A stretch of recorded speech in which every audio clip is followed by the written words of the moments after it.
നിങ്ങൾ കിവിപ്പഴം കഴിക്കാറുണ്ടോ? കിവിയിൽ ദൈനംദിന vitamin C 80% അടങ്ങിയിട്ടുണ്ട്. മാത്രമല്ല 2 മുതൽ 4 ഗ്രാം വരെ നാരുകൾ അടങ്ങിയിട്ടുണ്ട്.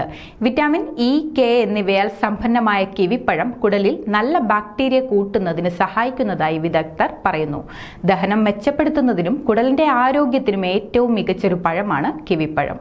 നിങ്ങളുടെ ദൈനംദിന ഭക്ഷണത്തിൽ ഒരു കിവിപ്പഴം ഉൾപ്പെടുത്തുന്നത് ആരോഗ്യത്തിന് ഗുണകരമാണെന്ന് ഹാർവാർഡ് മെഡിക്കൽ സ്കൂളിലെ ഗ്യാസ്ട്രോ എൻട്രോളജിസ്റ്റും മെഡിസിൻ ഇൻസ്പെക്ടറുമായ ഡോക്ടർ തൃഷ പ്രസീജ പറയുന്നു. 2022 നടത്തിയ ഒരു പഠനത്തിൽ 4 ആഴ്ചത്തേക്ക് ദിവസവും 2 കിവിപ്പഴം കഴിച്ച ആളുകൾക്ക് ദഹനവും കുടലിന്റെ ആരോഗ്യവും മെച്ചപ്പെട്ടതായി കണ്ടെത്തി.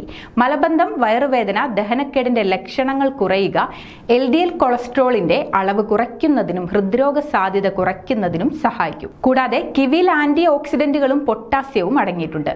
ഇത് ഹൃദയാരോഗ്യത്തെ കൂടുതൽ മെച്ചപ്പെടുത്തുന്നതായും വിദഗ്ധർ